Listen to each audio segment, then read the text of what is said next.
जागरूकता की पहली क्लास में आप सबका स्वागत है। मैं सबको अभिनंदन करता हूं कि जो लोग आज इस क्लास में मेरे साथ जुड़े हैं। जागरूक होने के लिए बहुत ज़्यादा पढ़े लिखे होने की आवश्यकता नहीं है। मैं बहुत सारे ऐसे लोगों को जानता हूं जो या तो 8वीं पास है या 8वीं पास से भी कम है, लेकिन वो समाज में बड़ा बदलाव कर पा रहे हैं, कुछ अच्छा कर पा रहे हैं। अभाव है इस बात का कि अभी हमको जागरूक बनाने के लिए न तो घर में कुछ मिल रहा है, न हमको स्कूल कॉलेज में मिल रहा है, और न ही हमको समाज सरकार ऐसा बता पा रही है कि आइए जागरूक बनिए, आप अपने अधिकारों का इस्तेमाल करिए। ये भी नहीं कर पा रहे। मैं आज एक छोटा सा फॉर्मूला आप सब लोगों को दूंगा जो राजस्थान में कई लोग आजमा चुके हैं। छोटा सा फॉर्मूला है, बहुत कम समय में आप वो सीख पाएंगे जिससे आपका काम सरकारी विभागों में बिना रिश्वत दिए आसानी से किया जा सकता है। एक बार ये फॉर्मूला जब आपके अभ्यास में आ जाएगा तो आप लोग भी इस फॉर्मूले को काम में लेकर सरकारी विभागों से अपना वाजिब काम करा पाएंगे। देखिए, अब जो समय चल रहा है या आने वाला समय है, आप स्वयं जानते हैं कि असली ताकत ब्लैक एंड व्हाइट में है। ब्लैक एंड व्हाइट किसको कहते हैं? व्हाइट पेपर पर ब्लैक शाही का इस्तेमाल करके या कागज और कलम का इस्तेमाल करके जो ताकत क्रिएट की जा सकती है उसका कोई तोड़ नहीं हो सकता। और जिसको इसका ठीक इस्तेमाल आता है वह सबसे बड़ी ताकत है। वही जागरूकता का पैमाना है कि वह व्यक्ति कितना जागरूक है। मैं आपको आज एक उदाहरण से समझा देता हूं कि हमको काम कैसे करना है जिससे सरकारी विभागों में हमको रिश्वत देने की आवश्यकता ही नहीं पड़ेगी। आज हमारे राजस्थान ही नहीं, पूरे भारत में कोई भी सरकारी व्यक्ति, बहुत सारे मैक्सिमम उदाहरण है कि बिना रिश्वत दिए काम ही नहीं करते। लेकिन हम कैसे कर सकते हैं, मैं बता देता हूं। उदाहरण से, किसी भी सरकारी दफ्तर में आपका यदि कोई काम पेंडिंग है और वो नहीं दे रहा है तो सबसे पहले यह तय करिए कि वह काम करने में सक्षम व्यक्ति कौन है। मान लीजिए कोई एक्स अधिकारी सरकार का सक्षम व्यक्ति है तो उसको सबसे पहले उस काम के लिए प्रार्थना पत्र लिखिए। प्रार्थना पत्र कागज और कलम का इस्तेमाल करते हुए इस प्रकार से लिखना है कि वह अपनी सारी बात को स्पष्टता कह रहा है कि नहीं कह रहा है, और जिसको कह रहा है उस अधिकारी का पदनाम हमने ठीक लिखा है कि नहीं लिखा है, जो चीज हम चाहते हैं उसको विषय में हमने लिखा है या नहीं लिखा है। इसके अलावा हमारा नाम, पता और संपर्क करने के लिए मोबाइल नंबर हमने ठीक लिखा है कि नहीं लिखा है। जो हम सरकारी अफसर से चाहते हैं वह बात हमने अंत में कि हम चाहते क्या हैं, कि नंबर 1 हम ये चाहते हैं, नंबर 2 हम ये चाहते हैं, नंबर 3 हम ये कार्रवाई चाहते हैं, ऐसा स्पष्टता लिखा है कि नहीं लिखा है। यदि हमने हमारे प्रार्थना पत्र में इन सब बातों का सही ढंग से समावेश किया है तो पहला काम हमने ठीक कर लिया, यह मानिएगा। दूसरा, जो प्रार्थना पत्र हमने लिखा है बहुत सारी बार हम भूल कर देते हैं, उस प्रार्थना पत्र की प्रति भी नहीं रखते हम लोग।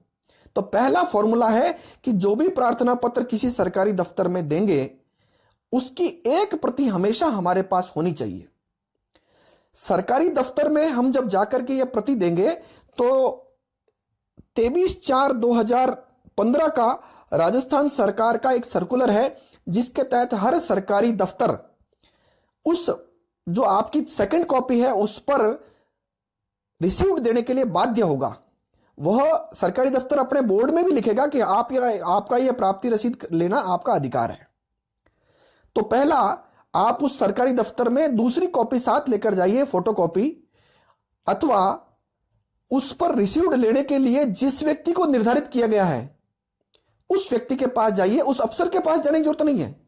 यदि जाना चाहें तो 3 कॉपी ले जाइए, एक कॉपी अफसर को, दूसरी कॉपी प्राप्ति जहां पर दी जाती है वहां पर, और तीसरी कॉपी अपनी। अब आप उसको प्राप्ति रसीद के लिए निवेदन किए, झगड़ा नहीं, निवेदन। मान लीजिए कि वो आपको प्राप्ति रसीद नहीं देता। कई पुलिस थानों में, कहीं ऐसी जगह हैं जहां पर ये लोग नहीं देते बदमाशी से, हालांकि अपना अधिकार लेकर नहीं देते, तो वहां झगड़ा करने की आवश्यकता नहीं है। आप वापस आइए और किसी भी डाक विभाग के पोस्ट ऑफिस में वही पत्र लिफाफे में डालकर स्पीड पोस्ट करा दीजिए। यदि स्पीड पोस्ट उस सरकारी दफ्तर ने या सरकारी अफसर ने लेने से इनकार किया तो यह कानून में अपराध की श्रेणी में आएगा 166 217 का, जिसको भी हमने आजमाया हुआ है। कई बार एक दो ऐसे मामले मेरे ध्यान में है जिसमें ये स्पीड पोस्ट लेने से इनकार किया था। आज वो उस मुकदमे को भोग रहे हैं, तारीखों पर जाना पड़ रहा है और उनको आने वाले समय में सजा भी हो सकती है। तो यदि ऐसा लेने से इनकार लिखकर आता है तो आप ये कार्रवाई कर सकते हैं। लेकिन अगर ले वो जो लेना ही पड़ेगा उसको स्पीड पोस्ट, तो लेने के बाद अब आप क्या कर सकते हैं, एक निश्चित अवधि 2-4 दिन 5 दिन जितना भी उस काम को करने में उनको लगता है वो अवधि उनको टाइम दीजिए। और टाइम देने के बाद अब आप क्या कर सकते हैं, एक सूचना के अधिकार के तहत 10 रुपए शुल्क के साथ सूचना मांगिए। क्या सूचना मांगेंगे? सूचना यह मांगेंगे कि मैंने दिनांक इतनी तारीख को इस विषय में इस अधिकारी को यह पत्र लिखा था, उस पत्र के संबंध में निम्न सूचनाएं मुझे दीजिए। क्या देंगे? नंबर 1 ऐसे लिखिए, नंबर 1 मैंने जो पत्र दिया उस पत्र की प्रति। नंबर 2 उस पत्र को आपके सरकारी विभाग ने जिस दस्तावेज आवक जावक रजिस्टर पर इंदराज किया उसकी प्रति। तीसरा, मेरे पत्र पर आपने यदि कोई नोटशीट चलाई हो तो उसकी प्रति। मेरे पत्र पर आप द्वारा जितनी भी कार्रवाई की गई है, चौथा बिंदु यह है, उस कार्रवाई की समस्त पत्रावली की प्रति। मेरे पत्र पर बनाई गई पत्रावली के फाइल कवर की, ऊपर और नीचे के फाइल कवर की प्रति। इसके अलावा मेरे पत्र पर आप द्वारा किसी भी सरकारी विभाग अथवा व्यक्ति से किया गया पत्राचार, तो आपसी पत्राचार जो किया गया उसकी प्रति। मेरे पत्र पर कार्रवाई करने वाले अधिकारी का पदनाम, मेरे पत्र पर कार्रवाई नहीं करने वाले जिम्मेदार अधिकारी का नाम और पदनाम, मेरे पत्र पर कार्रवाई जिस नियम के तहत नहीं की गई उस नियम की प्रति। इस प्रकार से एक छोटी सी आरटीआई आप बना करके उस विभाग से सूचना के अधिकार में मांगिए। आप मेरा विश्वास कीजिए, मैं आपको विश्वास दिलाता हूं जिम्मेदारी से, ऐसी अगर सूचना आपने मांगी और सूचना मांगने पर आपके 60 से 70% काम तो हो जाएंगे। हो गया छोटा सा फॉर्मूला। अब जो मामला बचता है कि मान लो 30% फिर भी ढीठ लोग हैं जो रिश्वत के बिना नहीं कर रहे, तो उनका फॉर्मूला यह है, जो अधिकारी जिस विभाग का उस काम को नहीं कर रहा है वो क्या काम करता है, कितना सरकार का बजट इस्तेमाल करता है, उस बजट से संबंधित आप 100 सूचनाएं, दोबारा बोल देता हूं, 100 एप्लीकेशन आरटीआई में लगाइए और जानिए उस अफसर के बारे में, उस विभाग के बारे में कि वो लोग ठीक काम करते हैं कि नहीं करते हैं। वो जो डीजल गाड़ी में इस्तेमाल करते हैं, वो जो ड्राइवर का पैसा खर्च करते हैं, वो जो सरकारी गाड़ी का इस्तेमाल करते हैं, वो लॉगबुक ठीक भरी कि नहीं भरी। कुल मिलाकर के उस विभाग और उस अफसर के बारे में 100 सूचनाएं लगाकर जानिए। देखिए, मैं दूसरे फैक्ट के रूप में जिम्मेदारी से कहता हूं, आपके 90 से 95% काम इस सेकंड फॉर्मूले से हो जाएंगे। अब आता है कि 5% फिर भी ऐसे भ्रष्टाचारी ढीठ अफसर हैं, ढीठ सरकारी कर्मचारी हैं जो शायद उसके बावजूद भी नहीं करें। तब क्या फॉर्मूला है? उन 5% भ्रष्टाचारियों को ठीक करने के लिए अब आप वो रिश्वत मांगते तो उनको रिश्वत ऑफर करिए, और रिश्वत ऑफर करके एंटी करप्शन ब्यूरो और सेंट्रल ब्यूरो ऑफ इन्वेस्टिगेशन। अब आपके सामने सवाल आता है कि एसीबी तो फिर भी राज्य सरकार कर्मचारी कर सकती है, सीबीआई का क्या मामला है? देखिए, कर्मचारी सरकारी होना चाहिए, चाहे वो सेंटर का हो चाहे राज्य का हो। अगर कहीं ट्रैप करना पड़ा तो दोनों ही संस्थाएं किसी भी सरकारी कर्मचारी को ट्रैप कर सकती है। तो हमको उन 5% को ठीक करने के लिए हमको यह फॉर्मूला इस्तेमाल करना चाहिए कि भैया तुम जब नहीं मान रहे हो तो उनको रिश्वत ऑफर करके, कलर लगा करके नोटों को, और उन सरकारी अधिकारी, महाभ्रष्ट जो अधिकारी हैं जो 5% फिर भी नहीं मान रहे हैं, उनको इस्तेमाल कर सकते हैं। आप विश्वास करिए, इतना जब आप कर लेंगे तो आपके जो सही काम है इस राजस्थान या भारत में शायद ही कोई सरकारी कर्मचारी बचेगा जो नहीं करेगा। इस फॉर्मूले का इस्तेमाल करने में क्या क्या चीजें हैं वो बता देता हूं आपको। जैसे आज जो मैं आपके सामने जागरूकता की क्लास में आया हूं, इसका एक लॉजिक है। यह काम लेकर अगर मेरे पास कोई आता तो प्रोफेशनली मैं उससे फीस लेता, लेकिन इस देश की मेरे पर कुछ जिम्मेदारियां भी हैं, मेरे कुछ कर्तव्य भी हैं, और देशभक्ति करने का कुछ छोटा सा मौका है कि मैं हर एक नागरिक को जागरूक करूं।